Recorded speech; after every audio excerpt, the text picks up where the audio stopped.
Volodymyr Zelensky, president of Ukraine, plans to force Russia into a peace plan. If that sounds a little odd to you, there's a good reason for it, because it is odd. If it sounds familiar to you, it should, and I'm going to show you why in a minute. But first of all, let's look at some of the recent things here. He was talking, I guess, earlier today about the fact that he's got a team in Washington getting ready to talk about Ramstein. І за підсумками сьогоднішнього дня я очікую звіту нашої команди, яка зараз працює в Вашингтоні після початку роботи з військовими та військово-політичними деталями плану перемоги.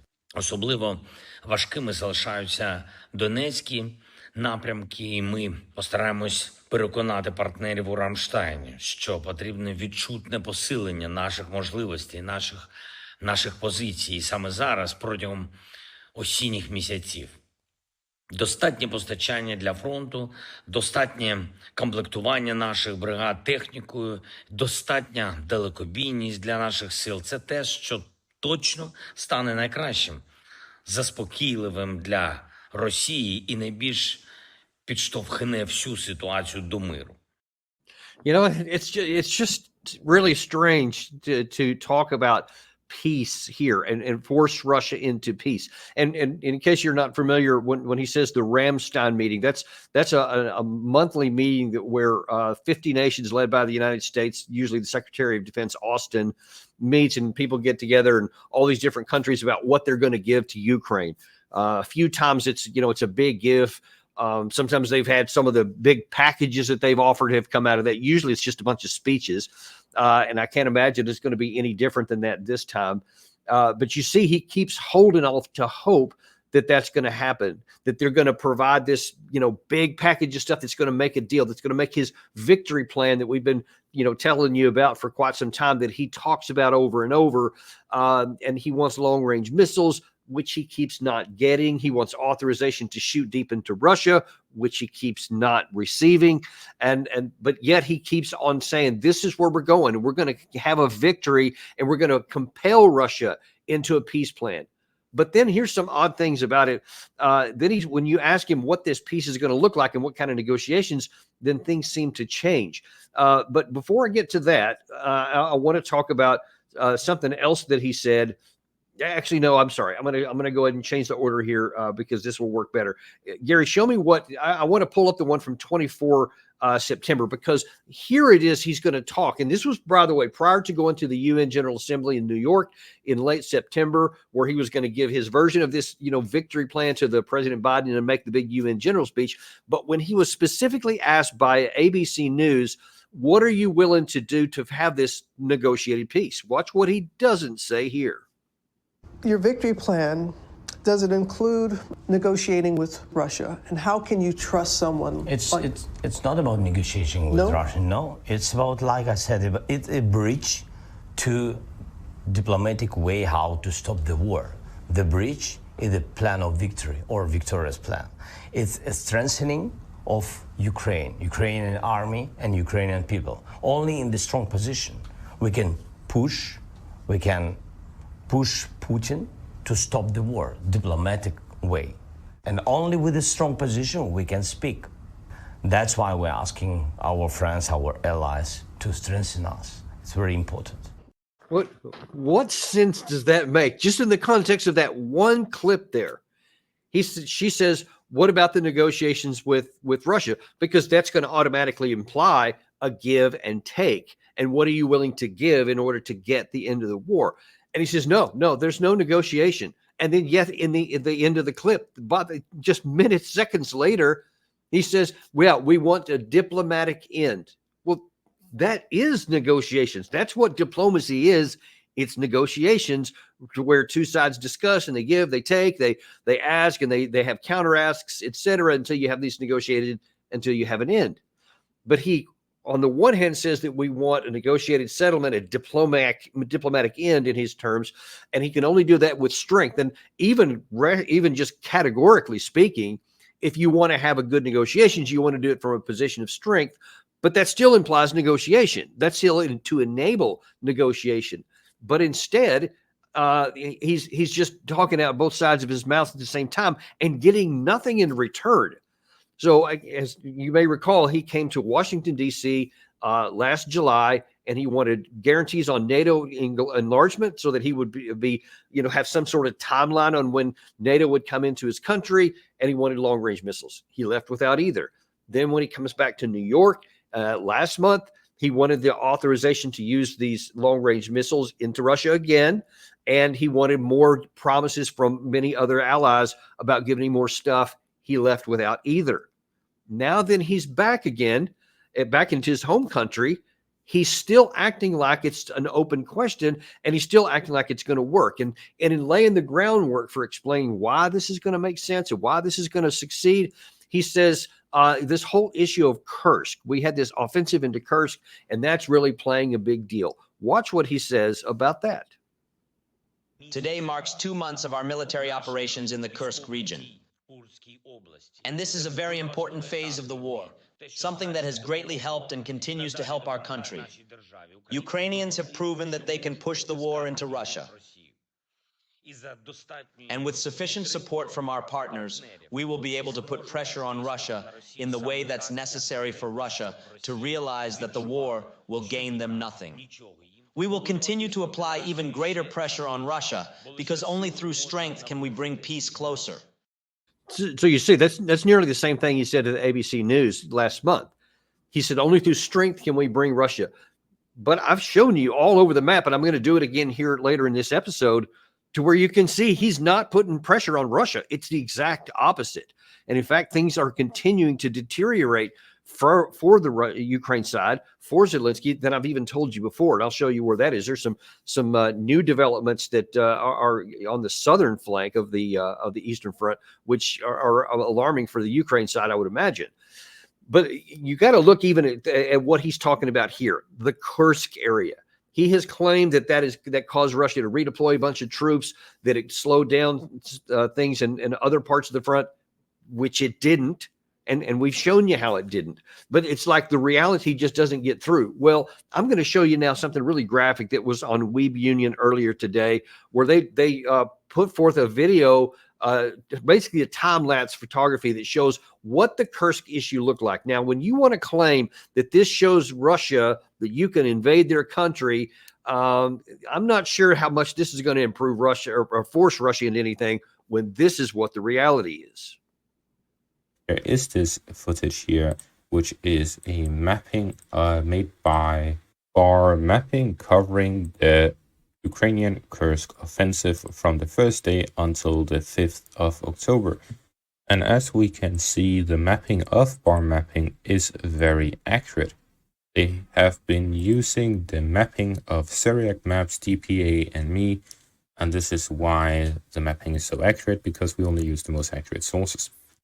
So we see very interestingly that in general, the Ukrainians have been attempting to break through the Russian lines, but the Russians were very quickly to establish a front line, and following that, the Ukrainians struggled to make any breakthrough. Sometimes it advanced, but then the Russians would contain it. Then the Russian counteroffensive begins to recapture a significant amount of territory in the start to mid-September. But then they reach a stalemate there as well for the past 3 weeks.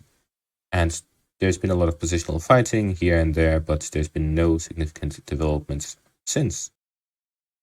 Now, here's one of the interesting realities of what I showed you. So you saw that they made this initial big incursion, got all kinds of headlines, and then it stopped. Russia contained it right away. I think within 10 days, it was all the forward momentum was basically stopped and it was contained. And then you saw there in the last 3 or 4 weeks, you saw there start to be just this chunks taken, especially out of the left flank and then the right flank, but especially the left side. It's just getting smaller and smaller at the neck, which means that they can at some point just close the thing off. But here's the interesting thing. Whether this was intended by Russia or not, the net is that by keeping this incursion open and the constant requirement to have to send all kinds of ammunition, food, supplies, water, other kind of maintenance requirements for the troops that are in there, constantly new troops in to take care of the casualties that occur, get the casualties out, get them back to medical. It's an enormous drain on the logistics chain for the Ukrainian side. And they continue to have to put more and more ammunition, more and more weapon systems, and of course, more men just to keep open what they have there. And while they can, on the one hand, claim, well, but that requires the Russians to as well, the Russians are on their home turf. They're not going to go any further. The Ukraine side isn't. So Russia is content to right now to not risk their troops that much, but continue to pound it. So they do expend a lot of artillery ammunition and rockets and drones and the like, but they've got them. They have them to use, and they're not risking their troops that much. But the Ukraine side has no such luxury. They don't have anywhere to go. The firepower, according to recent reports, is about 10-1 on the Russian favor there. So why would they risk that any further with their troops? They're not in a hurry. But the Ukraine side continues to lose more and more valuable men that they just don't have to throw away. And as I've said many times before, that means that they're not available elsewhere in the front. But this also highlights a bigger issue. It's not just the manpower. And it's equally bizarre for Zelensky to keep saying, as he did right in that previous clip that I showed you before, where I'm going to force Russia into recognizing that they can't win, that they can't succeed, and they should just give up. I mean, first of all, that gives no comprehension at all to why Russia is fighting, what they're fighting for, what their objectives are. Because for it to get tired, you kind of have to be in the mentality of the U.S. during the Vietnam War. We just got tired of it. It's a war halfway on the other side of the world. Most people at the time didn't even know where Vietnam was on a map, probably still don't. And it had nothing whatsoever to do with American national security. So after a while, people, especially because the draft was going on at that time, people didn't want to go into the army to go fight something that doesn't make any sense at all. And so they had all the protests going on, et cetera. America got tired of it. They ended the war. They got out. And he seems to think that if we just make it painful enough, like the North Vietnamese did, that the Russians will similarly get tired and quit. But see, those two dynamics are radically different. This is not half a world away. It's on their front doorstep.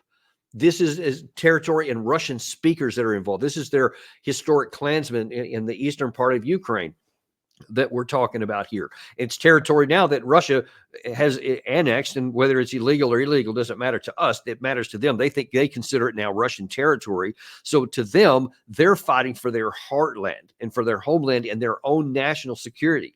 And when they see these Ramstein meetings that he's talking about, where it's 50 nations, elsewhere in Europe that are meeting for the purpose of providing ammunition and weapons to kill Russians, they consider this an existential fight. So if you think that they're going to get tired and just quit fighting, you're setting yourself up for a really bad and potentially fatal miscalculation. Well, here's what's going on. In the midst of that miscalculation is the Ukrainian side writ large is continuing to crumble. And it's still bizarre to me. I still see headlines. I saw them earlier today. There's still so many people talking about in the West, major media, that Russia's getting tired. There was a piece. In fact, let me see if I can pull that one up. If you'll forgive me here just a second. This is actually quite interesting. This is the Institute for the Study of War, and one of the reasons why I always tell you their maps are really good, but their analysis is terrible. So again, this is the campaign assessment. They publish this every day, one day late. So this was published today, but it's as of the 6th of October. So as of yesterday, here's what the key takeaways is according to the ISW. The Russian military command may not be willing or able to accept the current scale and rate of vehicle loss in the coming months and years, given the constraints in Russia's defense in industrial production, limits to Russia's Soviet post-vehicle stockpiles, and the Russian military's failure to achieve proportionally significant territorial advances through mechanized maneuver. All that's a bunch of nonsense, which basically is them saying they're going to get tired of it. They're kind of echoing what Zelensky said, but they're saying there's all these limitations. How many times in this war have you heard somebody say, and we posted here periodically, that Russia's running out of missiles, they're running out of manpower, they're running out of vehicles, etc.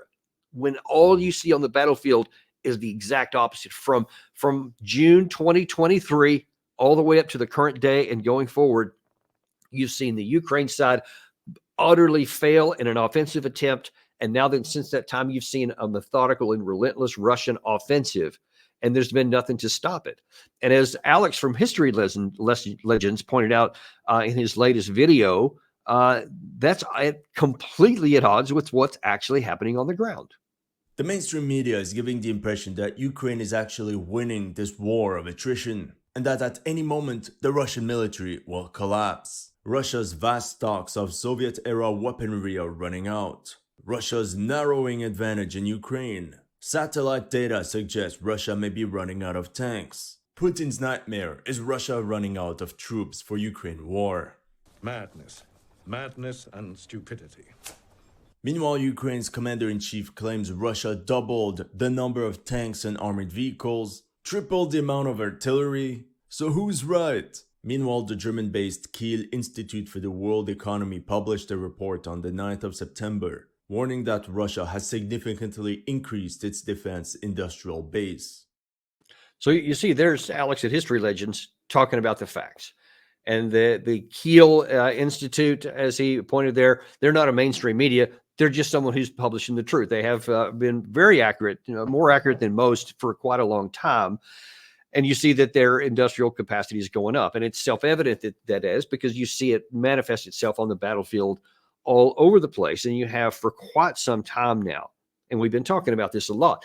And then you also have the concurrent issue of the manpower issue on the Ukraine side, because they don't have the manpower that the Russians do.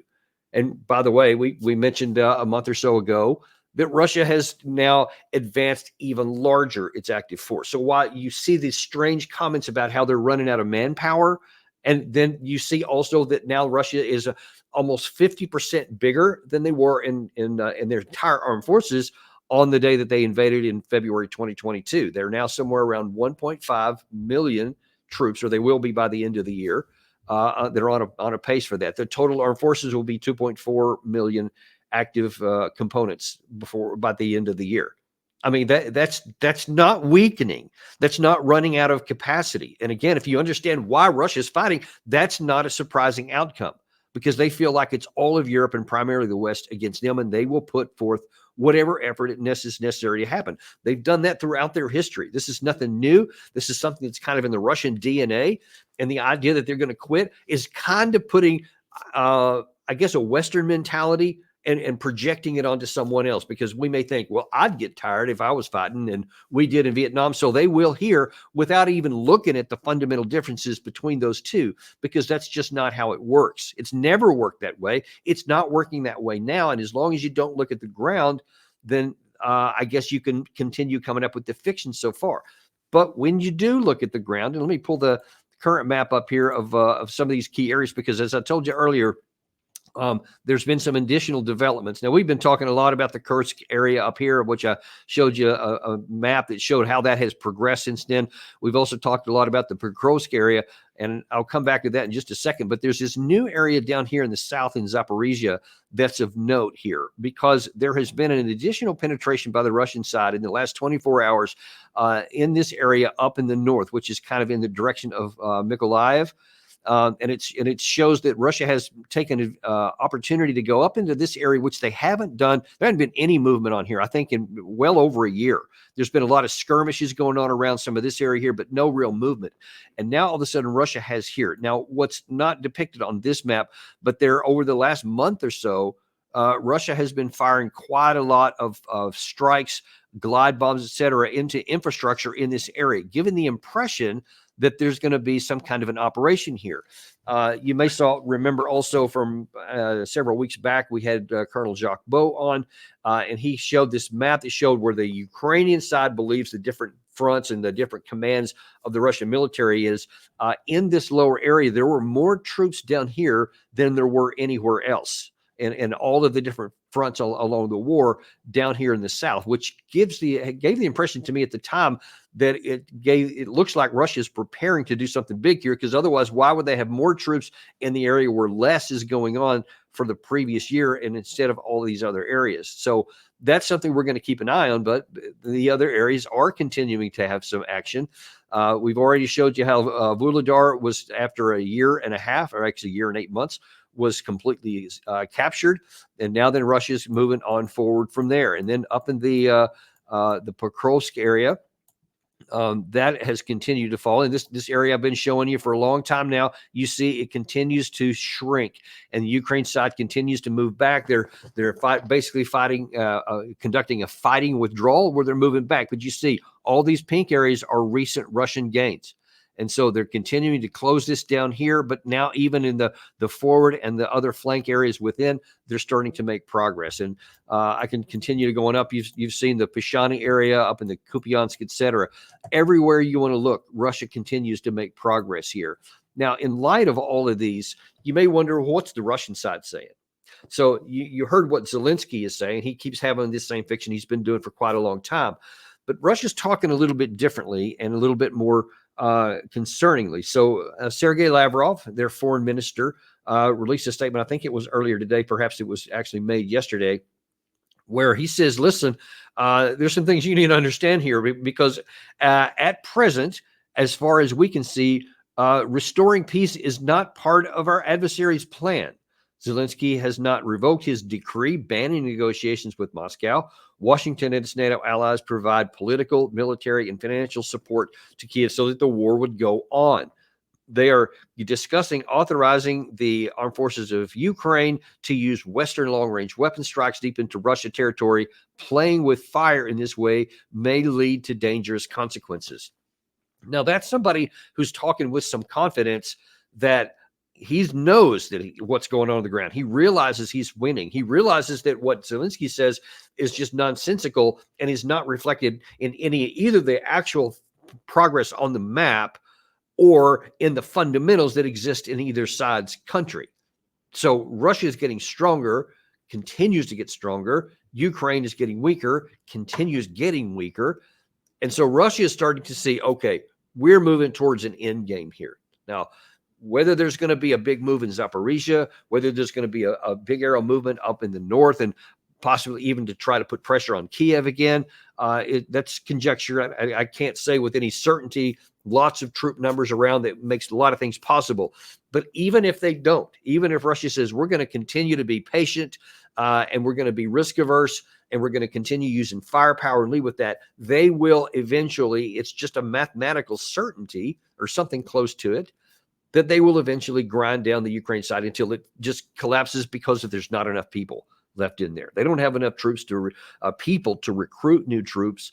They don't have the ammunition. They don't have the firepower. And as Alex pointed out in that other video, and by the way, I recommend you go see his new video on the attrition nature of the warfare. Just go to Alex at History Legends, terrific video. As he pointed out here, it's also a man or an equipment issue. It's not just even just about artillery shells anymore, but it's about the artillery rounds, cannons to fire them. So even that has been attrited, and the Western folks just don't have enough. So every way you want to look, there's not a path to it. So Russia's thinking, okay, either we make a negotiated settlement now under terms that are beneficial to Moscow, but still not draconian to the Ukraine side, or they're going to go on to a military success. They're going to go on to a military solution where it won't be a negotiated settlement. At some point, it'll just turn into terms of surrender. Now, Lavrov went on to say that there actually are terms available, and here's what they are. He said Russia is open to a political diplomatic settlement. Again, this is just recently. This statement was just made. That should remove the root causes of the crisis, he said. It should aim to end the conflict rather than just a ceasefire. Russia's plan, the Newsweek went on to report that Russia's plan would mean that Ukraine ceding the substantially Russian-held province of Donetsk, Kherson, Luhansk, and Zaporizhia, which were formerly annexed by Moscow, and also includes Crimea. That's self-evident. That'll never come back. Russia, seized by Russia through Annex 2014. Kiev must also agree to abandon its quest to become a NATO member. Now, this is not actually materially different than what Putin offered in June. I think it was June the 14th. We have previously showed that, where he made a very similar comment that that's what he's willing to do. So I'm actually a little surprised that they would pull that back out again, because after Ukraine invaded the Kursk area with that incursion, in the immediate aftermath, they took it off the table. Putin says, we're not going to talk about it anymore. The deputy foreign minister, Rybkov, also said that deal's off the table. But now here, Lavrov is putting it back on the table. Now, the wisest thing that Ukraine could do, the wisest thing that the United States could do, is to take that deal. It makes enormous sense, because the realities are there is no path that Ukraine will ever reverse the power dynamics that are at play that have been building up over years. There's just no way you're going to do it. It's not even in a time frame. It's not even if you had more time, you could. There's not enough time to avoid being destroyed. That's what I'm trying to get through to you.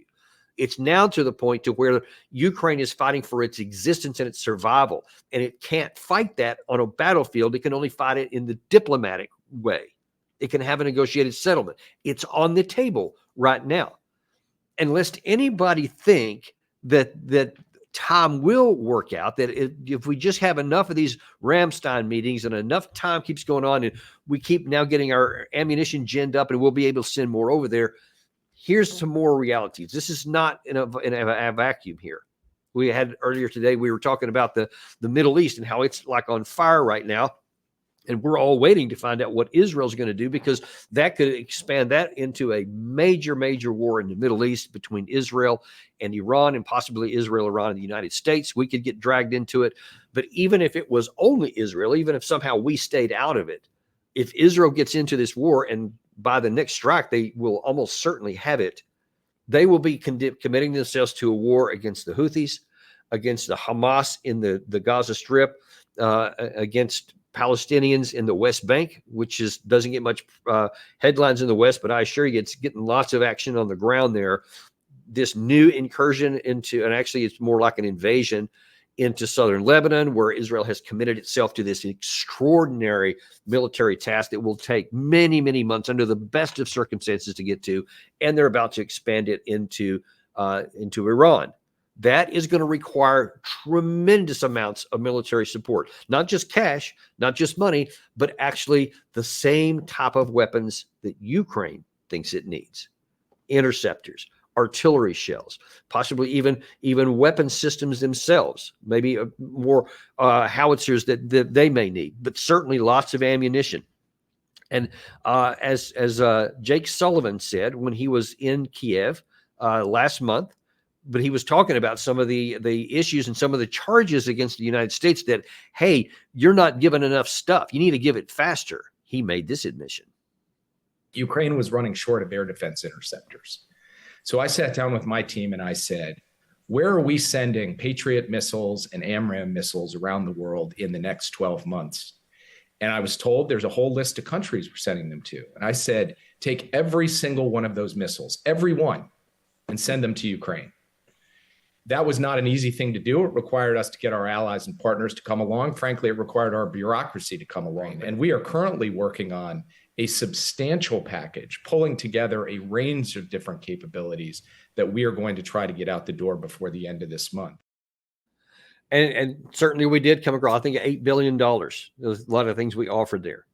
But listen, our capacity to make these, you heard Matthew Ho on our show earlier today talk about that some of these interceptors that we just used in the last Iranian strike, when they had 100 and some odd missiles that were fired at Israel from 2 U.S. destroyers in the sea, the interceptors, we used a years of production on a day against that. We have a remarkably small production. So that's on top of the interceptors that Jake was talking about there that we just don't have. We don't have the surge capacity, and we've been trying to increase it, but it's very, very slow. It will take probably years to get up to any kind of a capacity that would just help Ukraine. Forget about Ukraine and Israel. What I'm trying to tell you is it's not there. The capacity isn't there. It doesn't exist, and it won't for a long time. Certainly not in the time frame that Ukraine can survive. It can't survive. And I assure you, one of the reasons why you hadn't seen a whole lot on Ukraine of late, because the Western media has moved on.